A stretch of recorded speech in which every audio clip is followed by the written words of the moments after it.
신약성경 요한복음 오늘은 1장 1절입니다.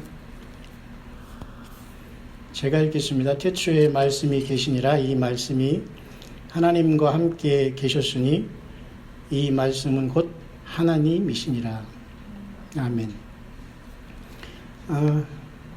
창세기 1장 1절도 태초에라는 말이 나오잖아요. 창세기 1장 1절의 태초에는 우리 한국말로 똑같이 태초에로 했지만 그 태초에는 이 우주 만물을 이렇게 창조한 태초를 얘기하는 거예요. 그 처음 이 우주 만물이 이렇게 보이는 세계가 창조한 태초에 그 얘기를 하는 것이지만 여기 요한복음의 태초에는 같은 한글로 번역되지만 조금 달라요. 이 태초에라는 것은 우리 사람으로 어떻게 표현할 수 없는 영원 세계의 그런 뜻으로 봐야 돼요. 그때 하나님 예수님이 벌써 계셨다. 그런 뜻이에요. 근데 여기서 말씀이 계셨다고 했잖아요. 근데 이 말씀이라고 하니까 사람들은 보통 우리가 생각하기를 이렇게 오늘 우리가 이렇게 말하는 말씀인 줄 생각할 때가 있어요. 그럴 수도 있죠. 왜냐하면 하나님 아버지가 또 말로써 우주 만물을 창조하시고 빛이 있으라 했으니까. 근데 원래 이 말씀으로 번역된 것은 여러분 다 조금 주석들이 다 나와 있겠지만 로고스라는 걸로 이제 그 헬라어는 나왔잖아요. 그러니까 로고스라는 말은 하도 우리 목사님들이 설교를 많이 해서 많이 알려졌을 거예요. 그러니까 그 로고스라는 뜻을 말씀으로 이렇게 번역을 한 거예요.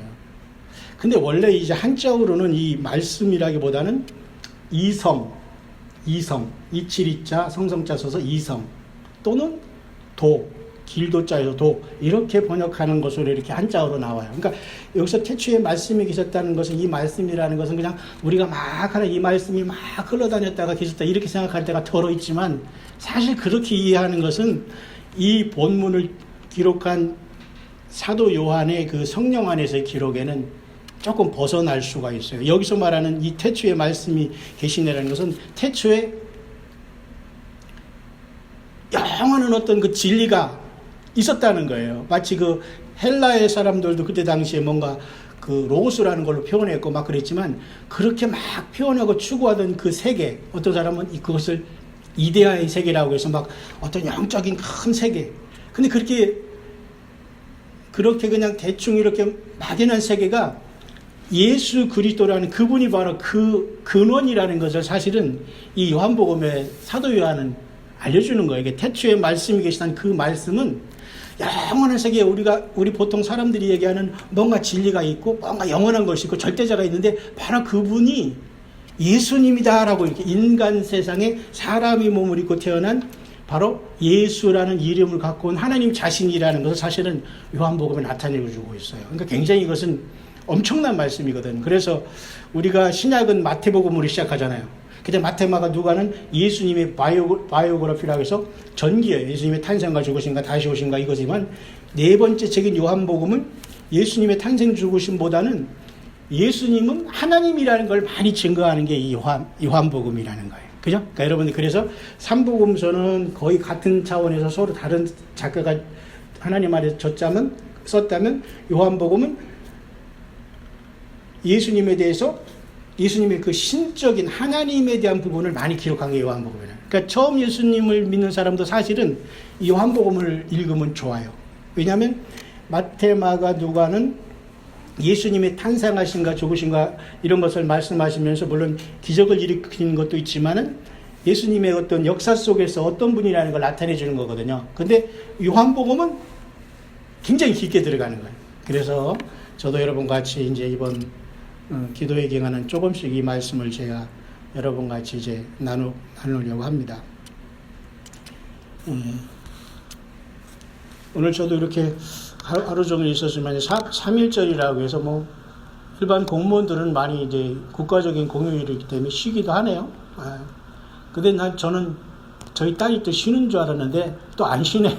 거기는 좀 특별한 학교인지 쉬어 그랬더니 아니에요 하고 웃어요. 그래서 3월 말이나 쉰다고 거기는 한국에서도 이상한 학교다고 내가 그랬어요. 그 한국의 할러데이랑 적용이 또 안 되는 학교네요. 어쨌든 그런 상황에서 하루가 갔는데 저도 하루 종일 있었습니다. 집에 TV나 인터넷을 새로운 걸로 바꾼다고 하고 저도 이제 좀 그 광야설 유튜브 좀 이렇게 잘 관리 좀 하고 또 여러 가지 이렇게 하다 보니까 하루가 갔는데요. 하루 이제 가다 보니까 잠깐 뉴스 중에 하나가 그 하와이에 태평양 사령부라는 게 있거든요. 그 미군 태평양 함대 사령부가 사실 그 하와이에 있어요. 제가 하와이에 한 1년 정도 있고, 작년에 8월 달에 나올 때도 제가 동부에서 차를 가지고 목표를 하와이를 정해서 제가 동부에서 서부까지 사실은 차 하나 가지고 찬양하면서 석양 지는 해 밤밖에 달려온 거의 3번째 왕복하는 중에 이제 하와이를 목표로 나왔어요. 왜냐하면 이제는 한국으로 가야 되겠다는 마음으로 이제 모든 걸 결정하고 차 안에다가 뭐 옷만 싣고 나왔는데 경비가 없어가지고 거기서 비행기를 타면 한국에 나오려면 거의 한 2,000불이 들거든요.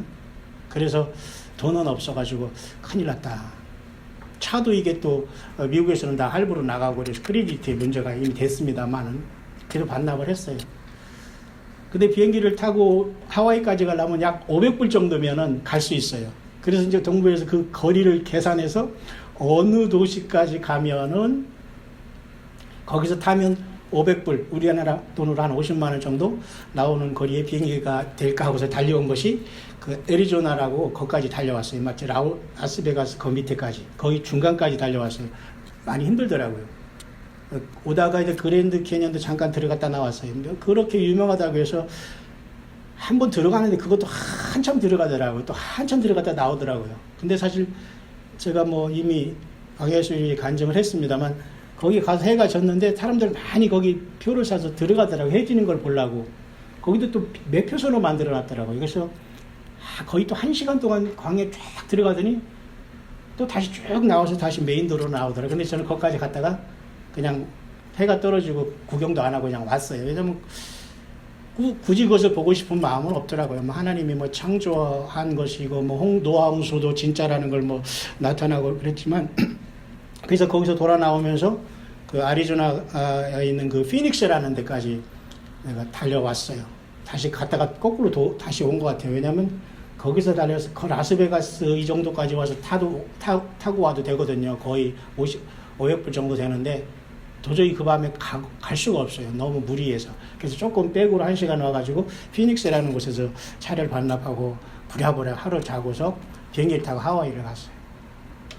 그래서 하와이는 처음 가는 곳은 아니에요. 왜냐하면 거기서 있다가 좀 또 아르바이트를 해가지고 비행기표로 또 돈을 벌어가지고 한국을 나와야 되잖아요. 이렇게 선교를 하는 게 쉽지 않아요, 여러분.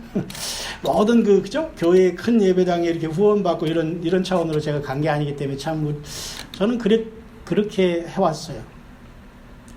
그래서 참 차도 반납하고 하와이에서 좀 있으면서 이제 이번에 이제 작년에 8월 달에 이렇게 나오면서 수시로 거기는 제가 있었던 곳이기 때문에 알죠. 근데 아는 사람도 있지만 거의 하나도 안 만났고 또 하나님께서 예비한 또 1,000불짜리 중고차가 또 있더라고요. 희한해요. 1,000불짜리지만 굴러가는 게 있어요. 우리나라 100만 원 돈인데 또 그 일하는 친구가 또 그걸 또 아침 안 팔린다고 해서 나한테 이렇게 주더라고요. 아무튼 희한한 일이 있었어요. 그래서 이제 한국으로 오게 됐는데 그 하와이에 사실 이 태평양 미 함대 사령부가 거기 있어요. 2차 세계대전도 하고 베트남 전쟁까지 한. 근데 거기에서 오늘도 그렇게 전쟁에 대해서 이렇게 도상 연습을 했다고 해서 제가 사실 오늘 잠깐 묵상을 하고 나왔습니다만, 그래서 오늘 우리들이 여러분도 그동안 다 기도를 많이 해오셨겠지만 우리 한 사람 한 사람은 예수님이 성령으로 와 계신 성령의 촛대 교회로서 하나님 보시기에는 굉장히 밝게 세상에 비추고 있는 소중한 존재들이에요. 그 때문에 우리가 이렇게 모여서 두세 사람이 모여서 내 개인의 기도를 하든 교회를 기도를 하든 어쨌든 이 모여서 기도하면서 하나님 앞에 이렇게 기도하는 시간은 지금 이 시간은 매우 굉장히 시의적절한 시간이다라고 보는 거예요. 저도 이렇게 올라오면서 몇 분이 오셨겠지만 저는 한 분 이상은 오셨는데 예수님이 이렇게 성령님으로 동행하신 우리들이 하나님 앞에 이렇게 기도하는 이 시간이 참 귀하구나. 그렇게 하고 제가 여기 올라왔는데 그 태평양 함대 사령부에서 만약 한국에 전쟁이 나면 초전에 미군이 한 10,000명 이상이 많이 부상을 당한대요. 10,000명이라는 건 작은 수가 아니잖아요. 그죠? 그리고 우리나라 군인에 대한 것은 말도 안 하고 그냥 민간인만 수천에서 수십만의 사상자가 발생한다. 그렇게 얘기를 했더라고요. 그러니까 굉장히 쉽지 않은 전쟁이라는 걸 알 수가 있죠. 그렇다고 우리가 전쟁나라고 기도는 못 하잖아요.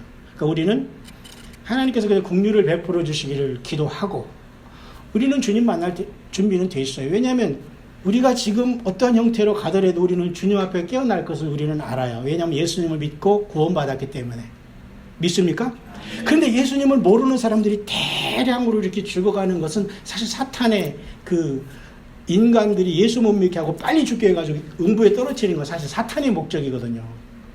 근데 결국은 하나님은 마지막 때는 그 대량 전쟁을 허락은 하세요. 왜? 일단 세상을 끝마쳐야 되니까. 그죠? 아마 그런 시대에 우리는 와 있기 때문에 그래도 저와 여러분들은 주님 만날 준비가 되어 있다고 하더라도 그래도 주님께서 이 나라의 민족을 불쌍히 여겨달라고 기도하는 것. 이 기도하는 것 같이 영적인 치열한 싸움은 없을 거다. 그러니까 여러분 소중히 여기시길 바랍니다. 그런 내용에 대해서 바로 제가 이 왕예수리 묵상을 올리고 왔으니까 30분짜리니까 여러분들 혹시 시간 되시는 분들은 이렇게 보충해 보시기를 바라고요. 그래서 그 예수 그리스도가 이제 이 땅에 태어났다는 걸 요한복음을 이제 시작하시면서 우리가 이제 자세히 조금씩 이제 보게 될 것이고요. 한 가지 더 여러분에게 말씀드리고 싶은 이제 작은 간증 하나인데요. 제가 원래 간증을 안 한다고 하면서 요즘에는 조금씩 하네요. 일본을 제가 여러 번 갔지만 이렇게 조그만 교회에 초청해서 갔어요. 근데 결국 그 교회도 어떤 권사님 한 분이 이렇게 정말 어렵게 생활하면서 일본에 그냥 조그만 어떤 개인 식당 조그만 걸 하면서 우리 같이 이런 식당도 아니에요. 뭐 이렇게 스탠드 해놓고서 그냥 그 뒤에서 그냥 주방에서 그냥 라면 끓여주고 이런 식당을 하시더라고요. 한국 분인데. 근데 그분이 이제 신앙이 있어가지고 이 정도의 공간을 마련해서 이제 사역자가 없어서 힘들어하는 곳이기 때문에 제가 그때도 아마 뉴질랜드에 있었을 거예요. 연락이 돼가지고 일본에 있는 선교사님과 연락이 돼서 한번 이제 갔어요, 거기를. 근데 거두절미하고 기도를 이제 하는데 모르겠어요.